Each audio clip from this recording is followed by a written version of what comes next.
The following program is produced by the Tech Talk Radio Network.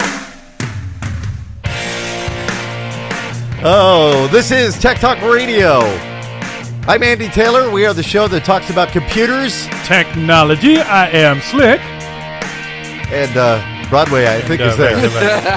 Filling in for Mr. John. Okay, I can't turn this off. Hold on. I can't turn it off.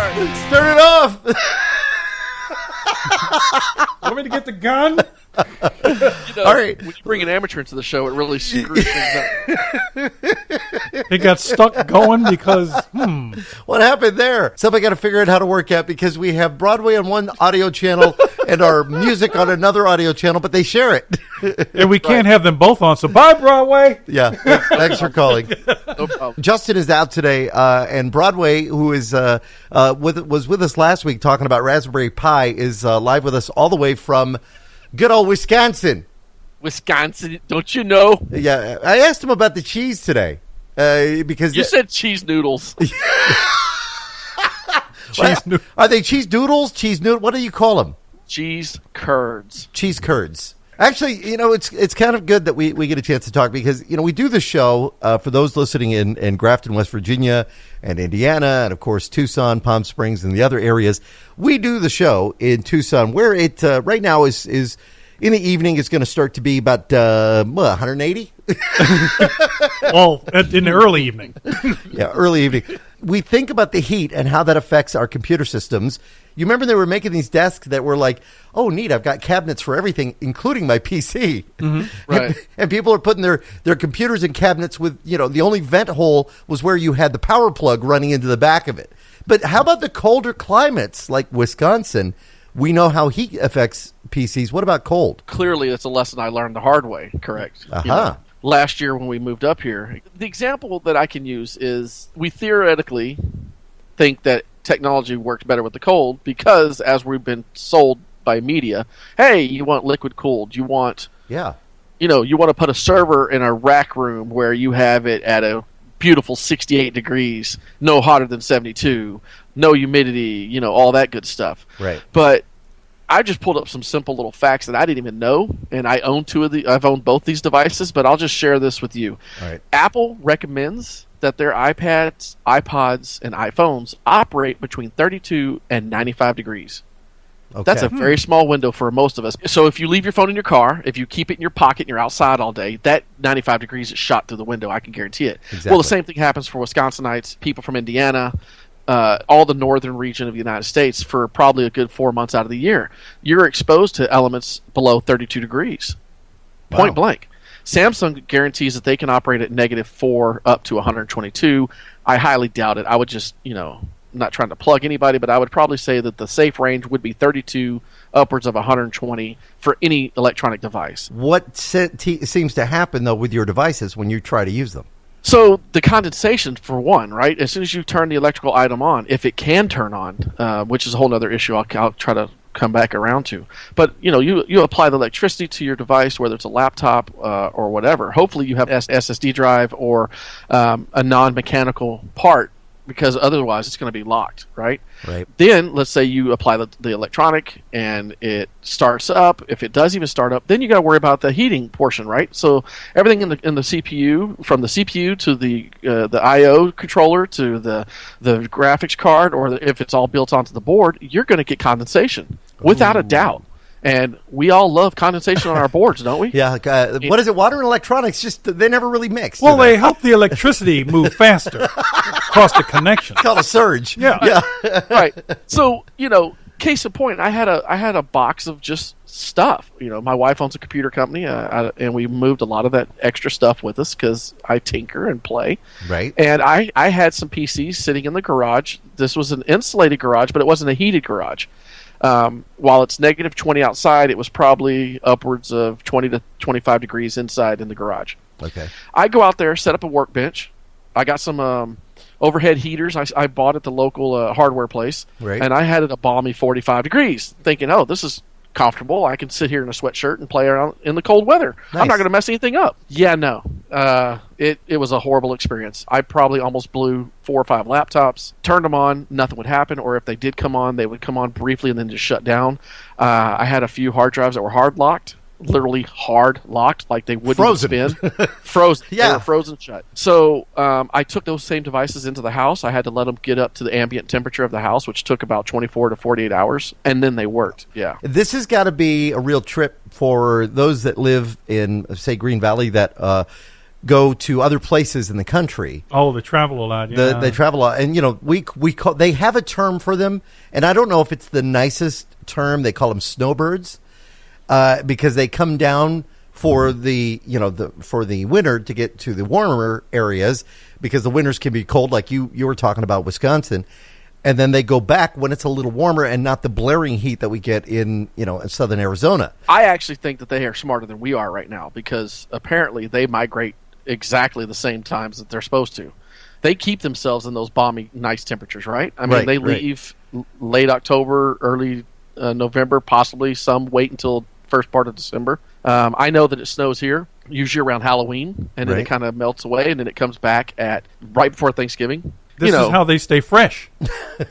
Well, I can tell you this. You should, the amount of people that tell me, what are you doing here? I say the same thing to them. I was raised in the heat, got tired of it. I've been in heat my whole life. And you also do realize that colder temps are supposed to help batteries stay alive longer. Mm-hmm. But once you cross that threshold, I don't care if it's like 120-degree temperatures there zap a battery, a car battery. Like if you have a car that sits out on the side of the yard and you're not using it, if you let a car battery sit in those temperatures for 6 months, it's going to be a dead battery. Right. Same thing. Right. If it sits outside for 3 weeks in 20-degree or negative 20, you have a heck of a chance of getting that thing not to start because of, it's just done. It just can't do anything. And it's the same thing with the chipsets and the battery-powered devices that have that internal battery. I mean, it's done. We're going to have to send you the device we got because texting can also be a problem, correct? When you're in the cold? How do you text with gloves on? I literally, so before you even say it, I am guilty of having to use my nose to text while I lived here. What? Yes, because you don't want to take your gloves off, and even when you do get your gloves off, your fingers don't work, and so the sensor on your phones, which my phone's got this big case on it, so you just kind of you're sitting there plugging it against your face. See, I lived in Milwaukee, and I don't remember doing that. But then again, I was in Milwaukee before the touch screen was invented, and I had to wear the face mask because it was that cold. The wind chill was 70 below. Oh wow! Wait a minute. Slick's saying that he actually had a phone. I'm still thinking of him using his nose. All right, here's a product. Go to Duluth Trading. You've heard of Duluth Trading, I'm sure. They're the pants people. Yeah, they make pants, they make shirts, they make cargo shirts, cargo pants, a whole bit. They have a product which is actually really cool. I tested it out, and we're going to have to get one over to you, Broadway, because you probably love this. It is a device that you basically put your hands in. So, and it's fur lined, so you can do this without gloves, and it has a clear window up on top of it, and you can have your phone inside, and you can text with your fingers through this protected device that your phone's inside. It's hilarious, but I actually have seen that. I'm only about an hour and 15 minutes from Duluth. Right. And it's a beautiful town. I mean, I will not knock it. If you've never been to the Midwest, and especially the North Woods and the Iron Country, you got to come up and see this area. They call it the San Francisco of the North. It's really a cool little niche place. They have kids. The kids have to sit outside for waiting for their bus ride, right? To go to school. Well, almost every house will have these little bitty, like, single-man outhouse-looking things. Right. So the kids are little sitting shelters. Little shelters. The kids Tech are sitting shelters. in there, so they can sit there with their thumbs and they're doing this texting in this pocketed glove thing. Oh, so they don't have to derobe waiting on the bus. How perfect is that? Yeah. We wouldn't use anything like that really here. I mean, it gets cold here in the desert and at nights during the winter months, but this is something I think it's built for the snow, and they carry it at Duluth Trading. I'm not sure the cost on it.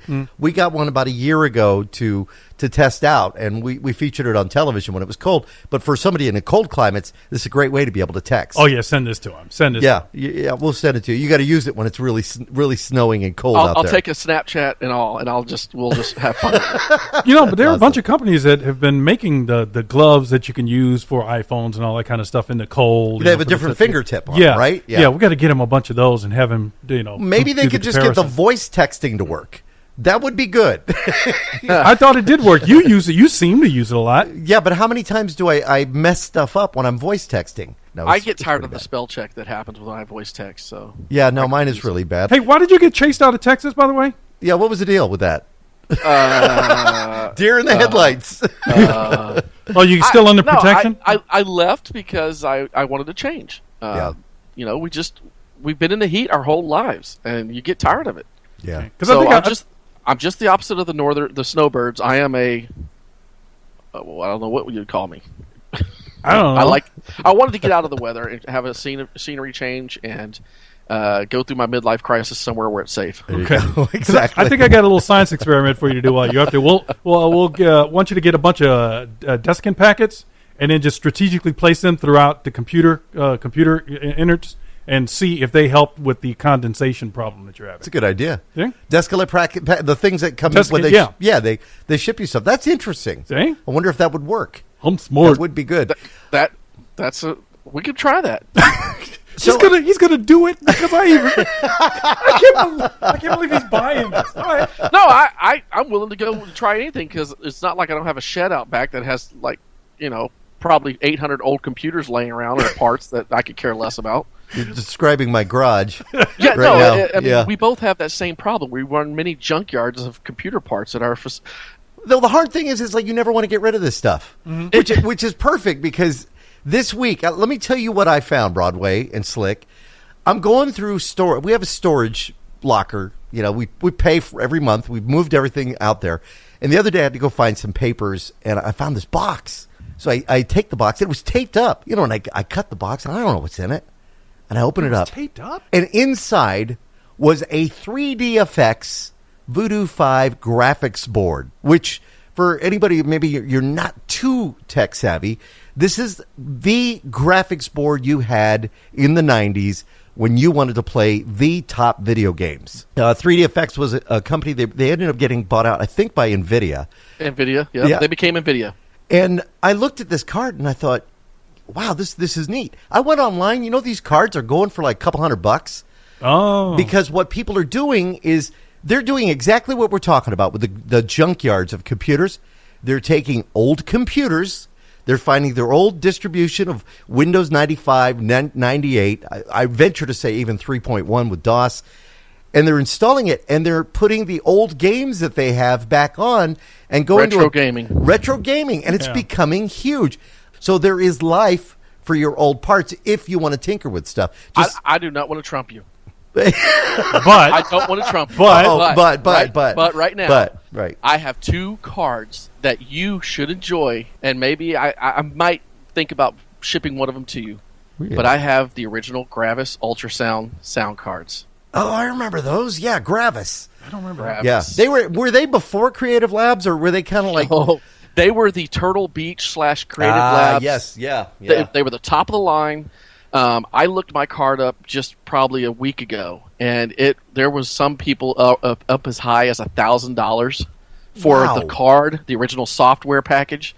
But I have 2 of them. They've been wrapped up. I told my wife I'll never get rid of these things. I also have some of the 3DFX video cards still. But here's the problem. You can't take a distribution of Windows 95, 98 and install it on today's hardware because the drivers don't exist. Oh.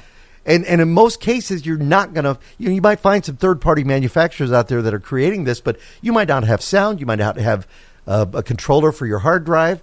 Because how cool would it be to have this system where you only had 2 megs originally, and now you have 32 gigabytes in your system of memory, a 500 gigabyte hard drive where before you had, what were the size of the hard drives? 10 megabytes?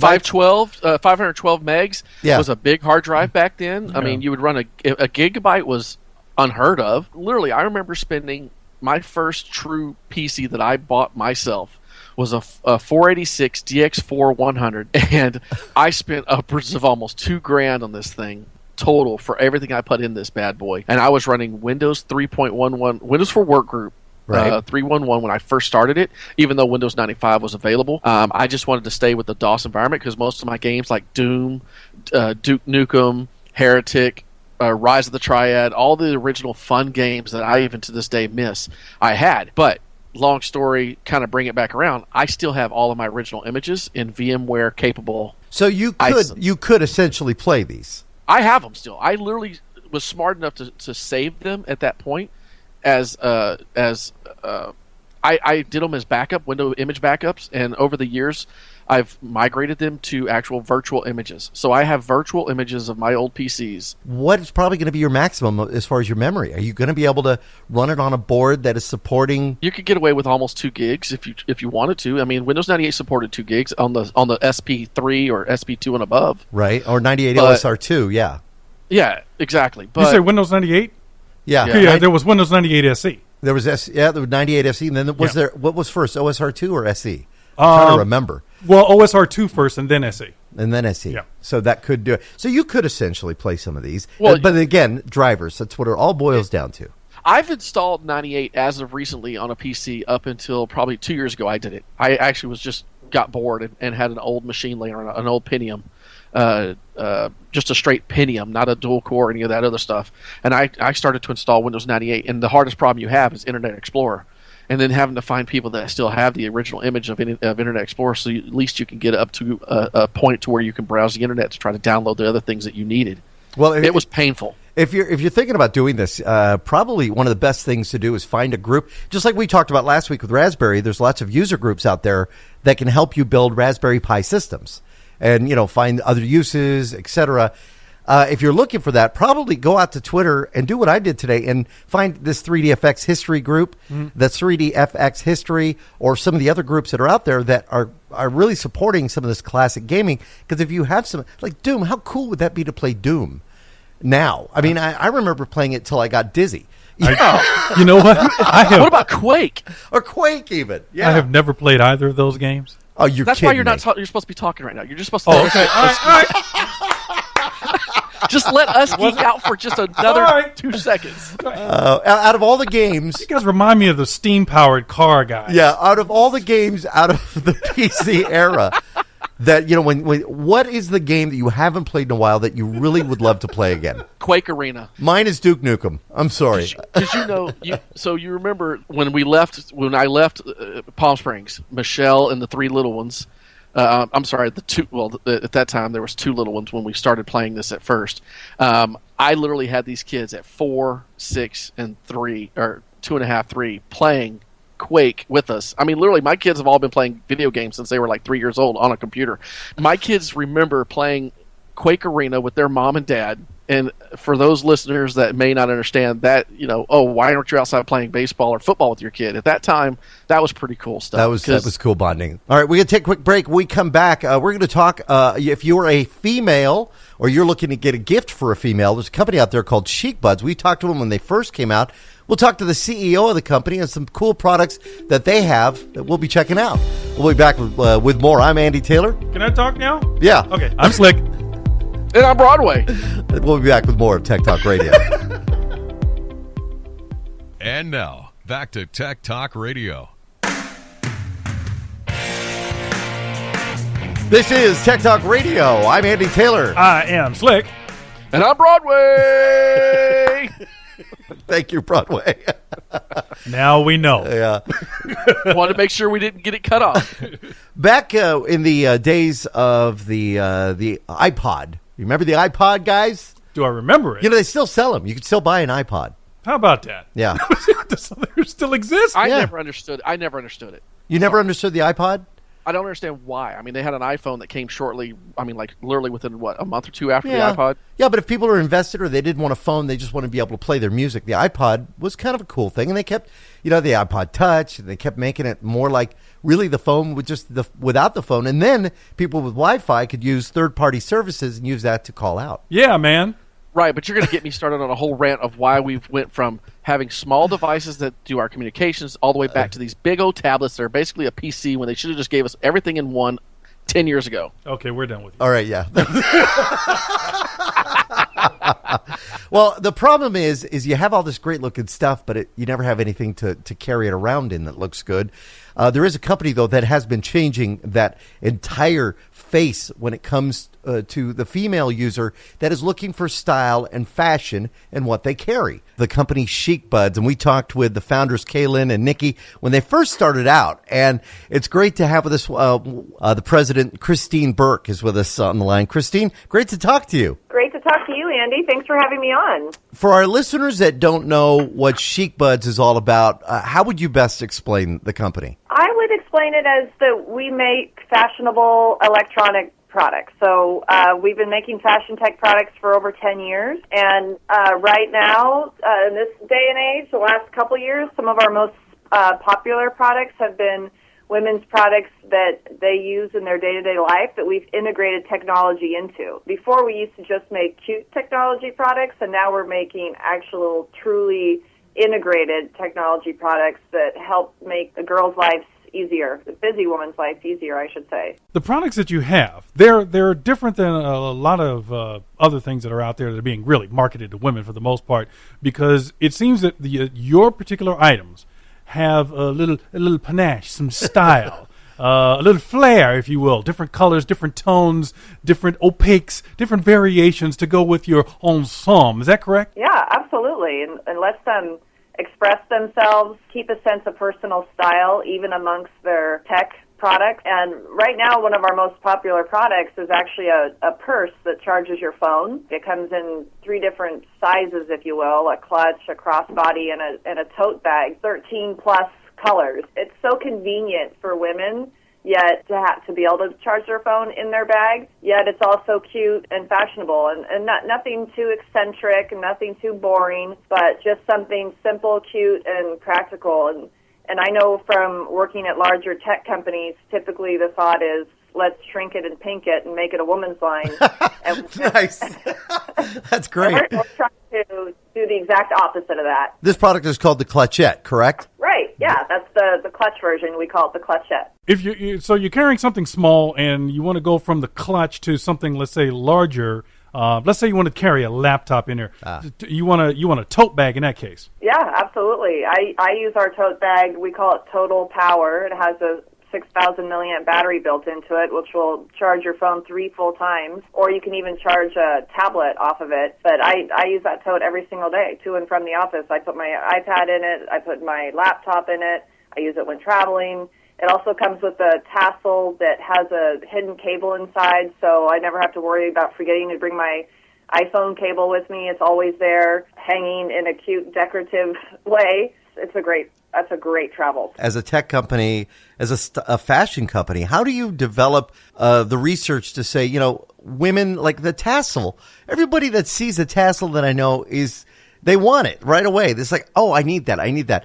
How do you develop that research to find what is going to be the next big thing for this market? Well, I mean, a lot of it has to do with just being super involved in technology in general. I mean, I've been in the tech business for 20 years. Obviously, I read a lot of blogs. I have a lot of associates that I talk to, and I use a lot of products. And I always look at, anytime I have a problem in my life, such as never having a cable on me, right. I just start looking at things differently. And how can I ensure that I'll always have a cable on me and have it serve another purpose too?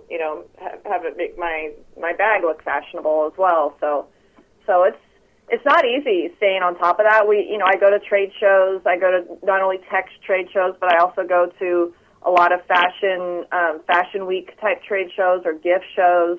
I meet with customers. I meet with women. I ask them, what are your problems? How can we help? Right. And the more problems I hear, it sounds crazy, but the more problems I hear, the more creatively I'm able to make solutions or products. When we first became aware of you and started communicating with you, you were really into headphones for the most part. It was back in the days of the iPod, I guess? I think it was like the iPod when it first came out. Yeah. Right? They weren't that exciting, were they? No, they were a little basic, yeah. Not to date myself, but I totally remember when the iPod came out and everyone had those white earbuds in their ears. And I remember thinking, why does everyone all of a sudden have white earbuds right now? And then, of course, I had to go buy a pair as well and buy my first iPod. and they were uncomfortable, and everyone had them, and women don't like to wear stuff that everybody else has. I mean, a lot of men don't either. Right. And so actually the original founders, who you know, Nikki and Kaylin, at the time they were thinking, like, how can we bring some style to this? And then that's when they started doing all sorts of things, like putting Swarovski crystals on earbuds, or they sourced retractable earbuds so that way the cable wasn't all tangled in your purse all the time. And so they just started innovating around the earbud.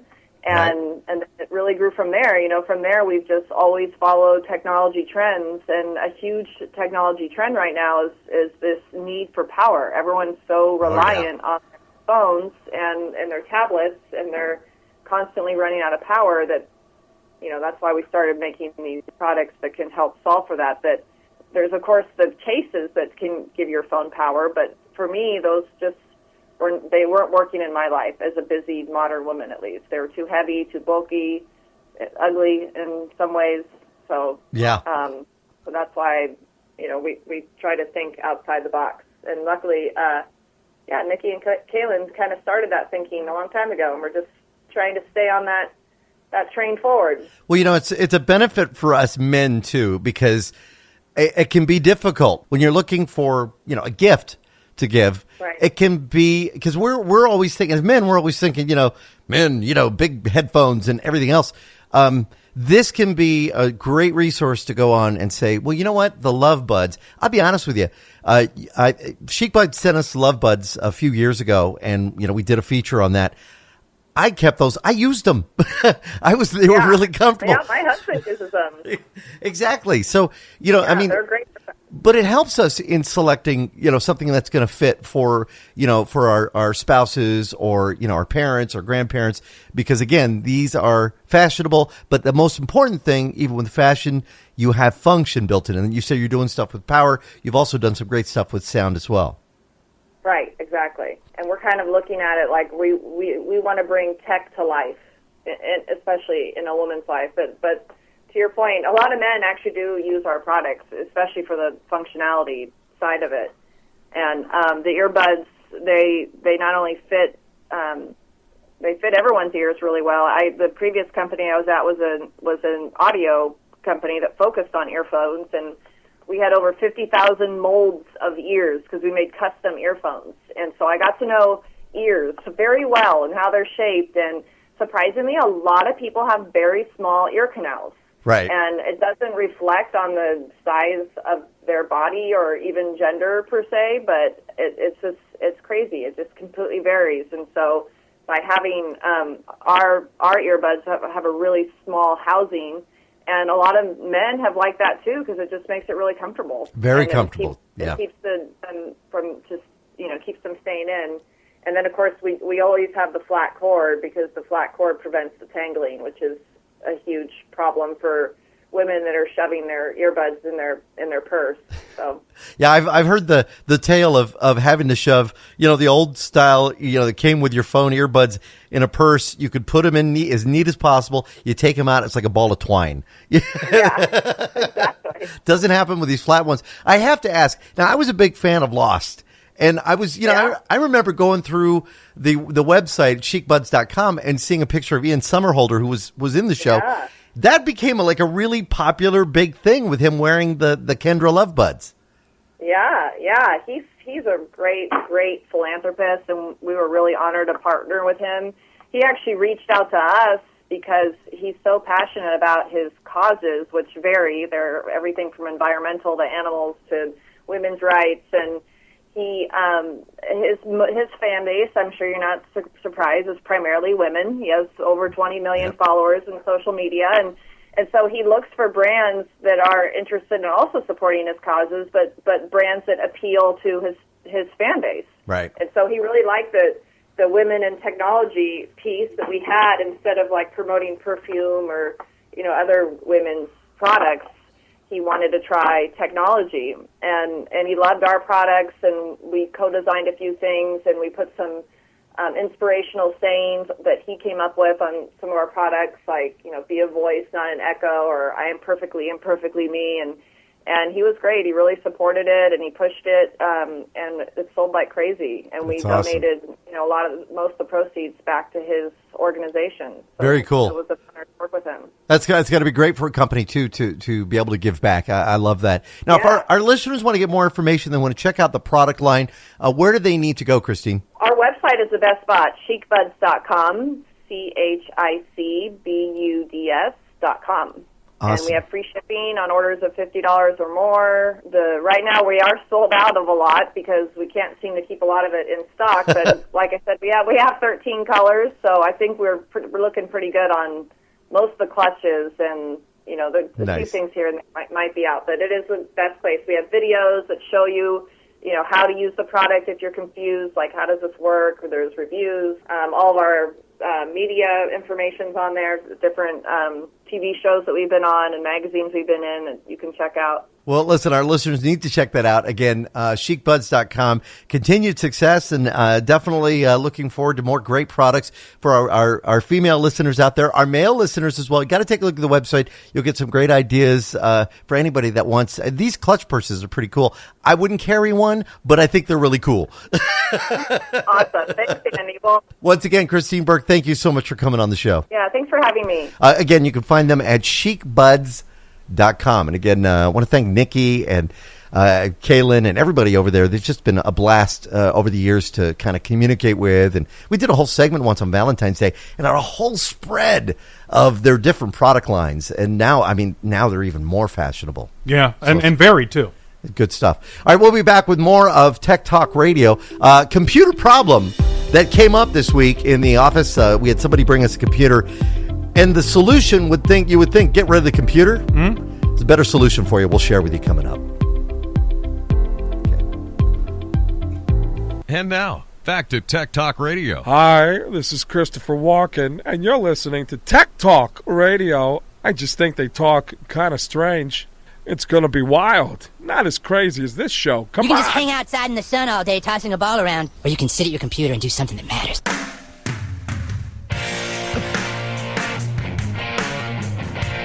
This is Tech Talk Radio. I'm Andy Taylor. I am Slick. And I'm Broadway! We're the show that talks about computers, Technology. and the internet. We forgot to tell him that's Justin's line.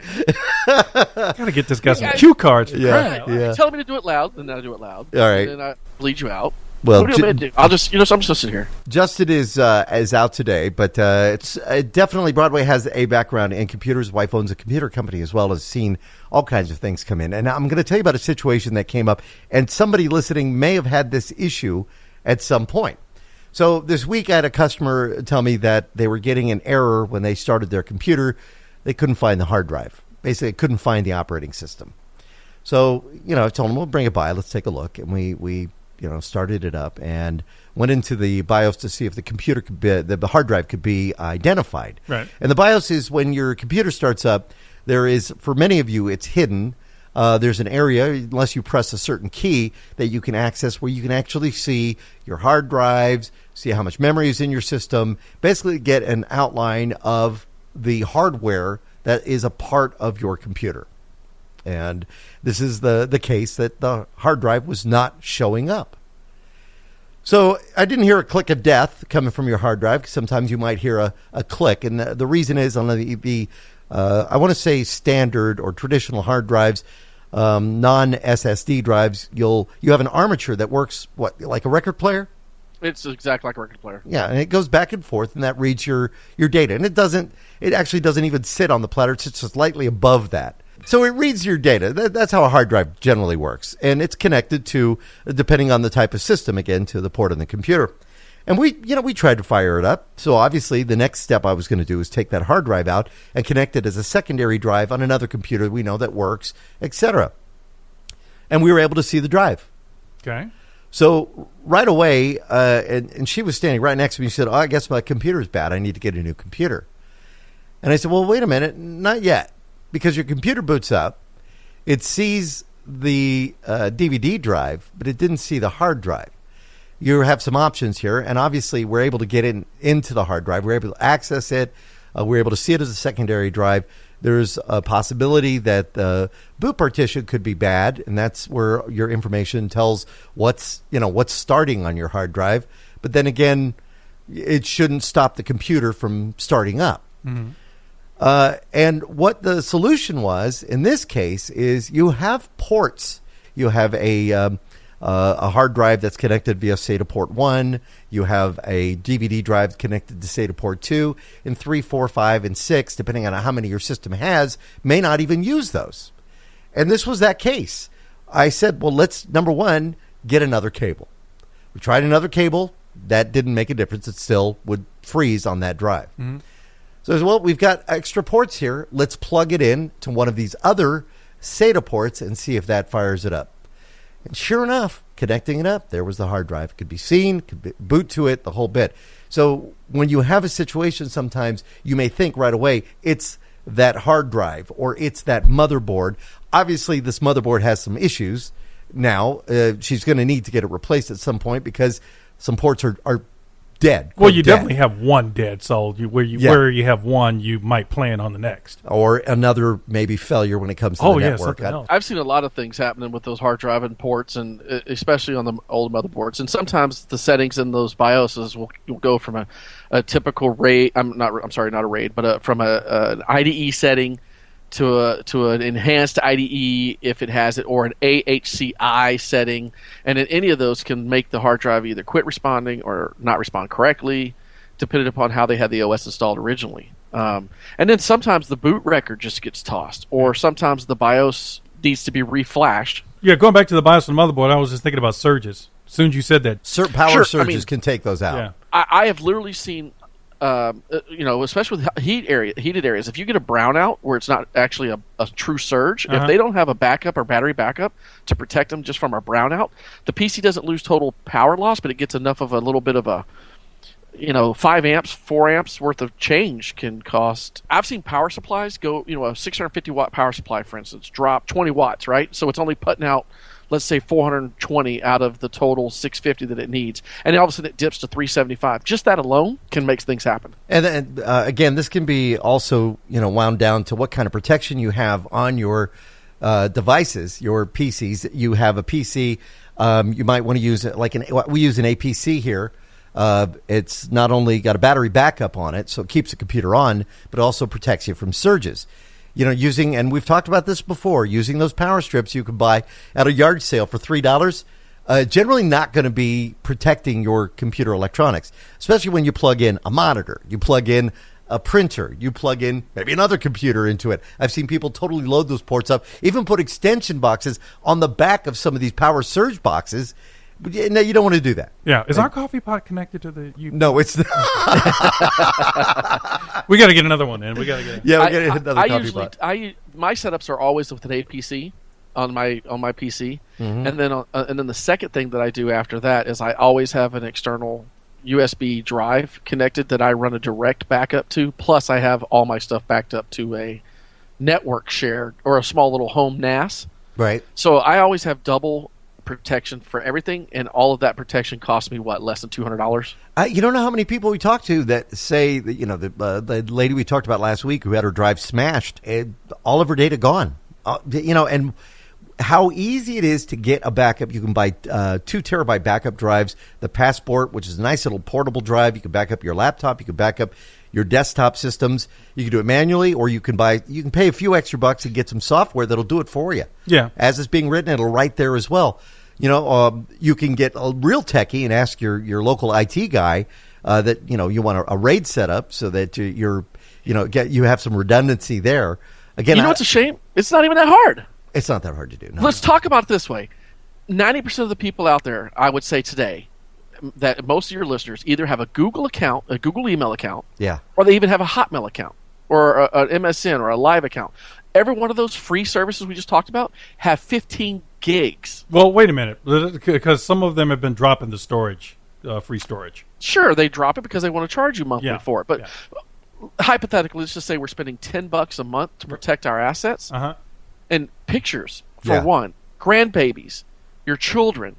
Those are Are they not worth $10 a month? Well, I mean, I don't want to sell anybody an online service, but there's a lot of people that are afraid to put stuff in the cloud still, though. There's still this conception that if I store it there, everybody's going to access it. And we had that conversation earlier about leaked photos of, our celebrities, and that happened. I'm not proposing a cloud service because I don't even use one myself.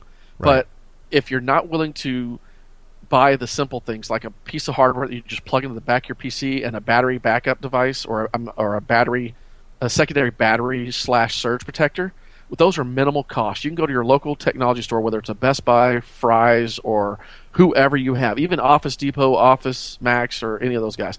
You spend $39 to $59, you'll get a decent battery backup, and then you can buy a USB up to 4 terabyte backup or a laptop drive of these things nowadays. Storage is so inexpensive. We talked about older systems earlier, and you wanted to pay, and the cost per meg was incredible.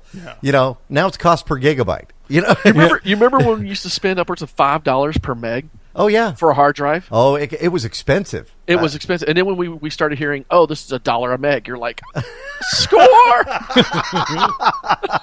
And, now we measure it in terabytes, which, though, is created, it's kind of created. It's like having a room that you could throw stuff in.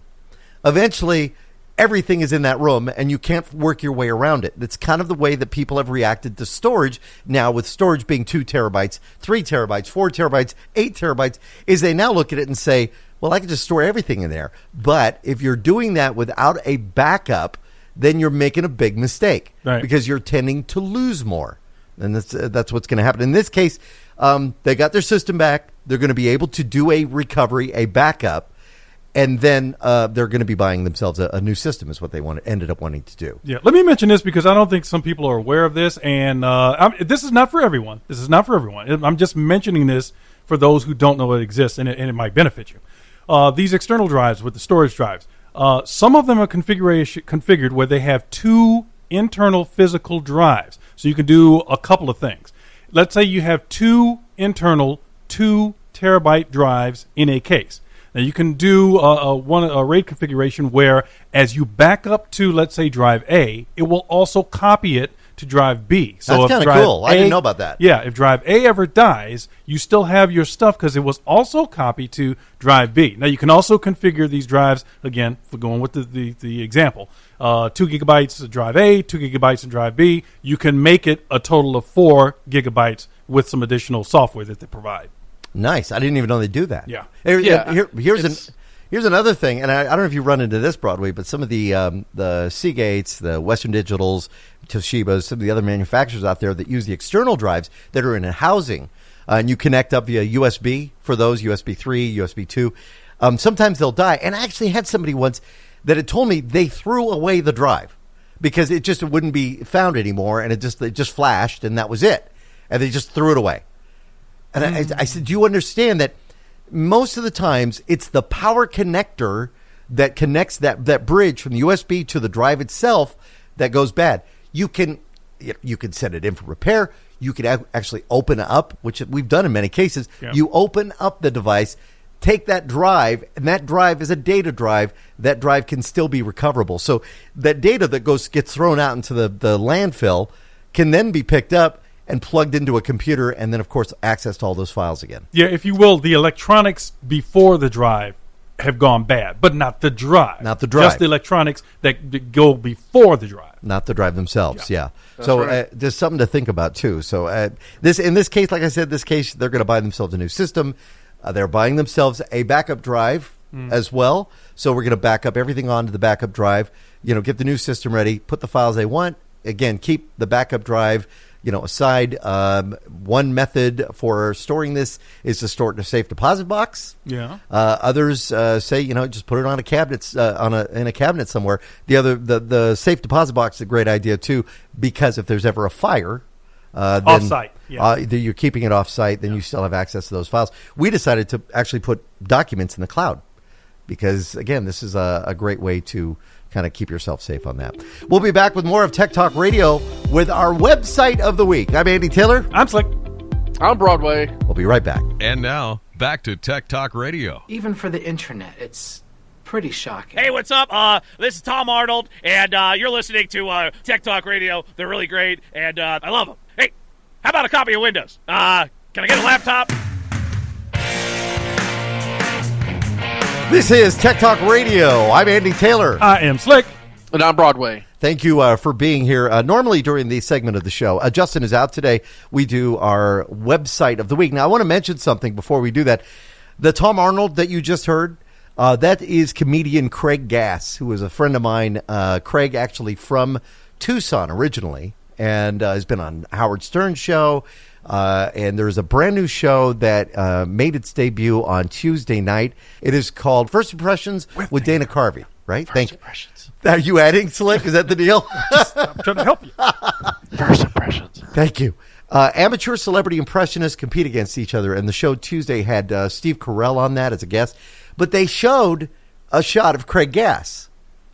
But he is certainly no amateur. I mean, the guy he opens for bands like Kiss. So if you get a chance to check out that show, you might see Craig Gass, just so you know where it's coming from. First Impressions with Dana Carvey? Yeah.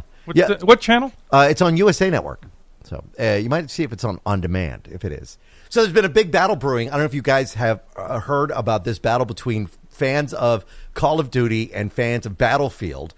And, people are really just slamming each other about the quality of the Call of Duty trailer that they've put out, the Battlefield trailer. And, really one of the guys that knows more about this than anybody else, I think, is Maddox, Maddox. You can find him on Twitter. And Maddox, you've had some great opinions on this stuff. It's good to talk to you. Likewise. Thanks for having me. All right, so Maddox, what for those that maybe don't know, what is this argument really over? Is it just fan bashing, or is there some meat to this? Well, so there's two things going on here. First of all, people are a little bit worn out with the Call of Duty franchise. They feel like the series is kind of stagnated, and they don't like the direction that the studio's taken it in, which is this futuristic direction. The roots of the series came from the World War II games. Right. And now people feel like they've been a little bit left behind. And then the other component is that the Battlefield 1 trailer came out, and everybody loved it. So I watched both trailers, and to be fair, the Battlefield 1 trailer does look fantastic. However, it is mostly pre-rendered CGI. It doesn't look like it's any kind of real-time graphics. It doesn't really show you the gameplay footage. So for all said and done, everybody complains about the Call of Duty trailer. But that said, it's still a pretty slick trailer considering that it's showing us what the actual gameplay looks like. They have the cojones to show us what's under the hood, right, which I think should be applauded. Exactly. Well, that's been kind of the trend in Hollywood, too. I mean, they'll put out a trailer sometimes now that has footage that wasn't even in the original, that doesn't even end up in the original movie, but they know it's going to whet the appetites of those that want to go see the movie. And it's going to be the same way for the game industry. Oh, yeah, absolutely. I remember the movie Signs when it came out, I think like 10 years ago. The trailer for that movie showed a shot of an aircraft carrier and a helicopter landing on it and soldiers coming out of the helicopter. Right. And I thought, wow, this is cool. This is going to be like this alien Civil War type movie going on. And then I went into the movie, and it was like this weepy screed about, spirituality and like aliens that were so smart that they developed interstellar traveling capability, but right, they didn't think to scan Earth's atmosphere for water, which is what kills them. I am so glad because I know that there's so many people out there that have really gotten, and I've talked to people that say, I don't know, Call of Duty's the same. I mean, I remember when Modern Warfare came out, and now they're talking about redoing that whole kind of thing with new graphics and new gameplay and everything. I was excited about that. And then they just kept going futuristic to the point where it was like, okay, I'm done. Battlefield seems like they've gone all the way back to World War I now. Yeah, which is funny. They've kind of traded positions. Battlefield does seem like they're at least moving the franchise forward, adding new and interesting elements to the gameplay. Whereas Call of Duty, I believe there's a video on YouTube where someone found actual copy and paste scripted events from Call of Duty games from one to the other, where it's literally the guy jumps into a bunker and he's resting, and then he sees a grenade and he takes it and throws it. That's been in like 2 or 3 Call of Duty games, copy and paste. Oh no! Well, it's about selling some games, and they certainly do it. I mean, the industry is absolutely huge. But to have this many dislikes on a trailer for a game, I would think that maybe the people that are putting out Call of Duty would be a little concerned, but it just seems from their comments that they're really not too concerned over it because they know they're going to sell this many games. Yeah, so my concern is this. I hope, my gut feeling is that they are concerned, and I hope that they are concerned, and they will take this as a sign that they need to move the franchise forward and innovate. But there is a possibility that the public face of the CEO, where he's saying he doesn't really care about these negative reviews and it's just a weird backlash, if they actually believe that, then this will probably be the end of the franchise because they are not listening to gamers. They are not listening to their customers. They are not listening to the reviews. Guys, something is wrong with the franchise and something is wrong with the trailer. You guys got to fix it. Now, when you say franchise, are you talking about both franchises or just one in particular? Well, more Call of Duty, because at least the Battlefield franchise, they're doing new things. People really like the latest game, and with Call of Duty, people have been complaining about it since Black Ops. I think people didn't like Black Ops. Oh man, it was so boring. I couldn't even get myself excited about going to see a preview of the game at E3, where they're showing, when the game was first announced, and they were giving behind the stage, free sneak previews to the press. I couldn't even bring myself to seeing it for free. I was on the PC with Battlefield before I ever went to Call of Duty, and then I went to Call of Duty before I quit playing on my PC. The battle games, I went into Call of Duty on my PlayStation. And Call of Duty, no matter what it was always the same for me.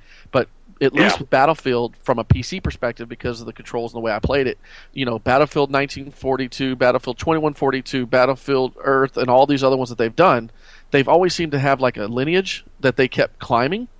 But Call of Duty, I never felt a climb. I just felt like you were saying, the cut and paste, and it just killed me. Yeah. So I haven't played Call of Duty in I don't know how long. Like I even have the newest one, and my son and me haven't even played it. So I'm with you, and I appreciate. Let's not even talk about Ghosts. I'm sitting here, pre-ordered it, paid for it, and I'm not even going to play it. It's like Kevin Spacey's in it. Yeah, okay. Yeah.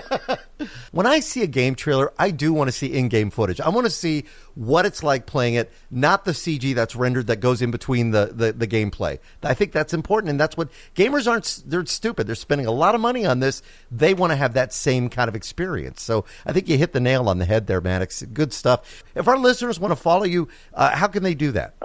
They can check me out on YouTube. It's just called The Best Show in the Universe. And, the name doesn't lie, guys. Just Google The Best Show in the Universe. It's the first link that comes up. That's me. Awesome. Great stuff. Maddox, great to talk to you, man. We'll hope to do it again real soon. We should talk after the title comes out, and then we can kind of get your review of it. Deal. You're on. All right, Maddox. Let's do it. Take care, buddy. Thanks again. Thanks. All right, so we got to get to a website of the week. And since we're on the subject of games, you had a website that I just think is phenomenal for anybody who plays games on an Android device. And it's called BigKnox.com. And you need to go ahead and type in EN, that's it, as in Edward Nancy for English language, because they are a Chinese-based group of people that have made this. But it's called the Knox App Player, and it allows you to freely play on your PC any Android game that you have already played on your Android device. So it's an Android emulator.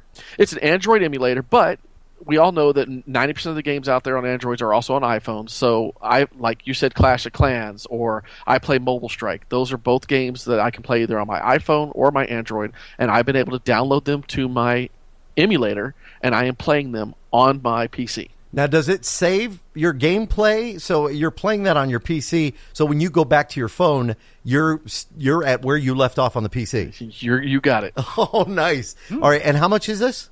It's free. Like free. All right. Give us that website address one more time. E as in Edward, N as in Nancy, .BigKnox.com.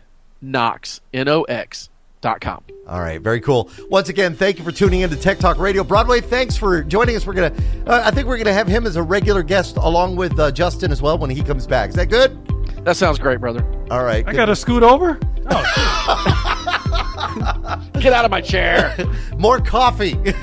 All right, thanks for tuning in. We'll be back next week with more of Tech Talk Radio. You can find us on the web, techtalkradio.com, and Twitter at Tech Talk Radio. Have yourselves a great week.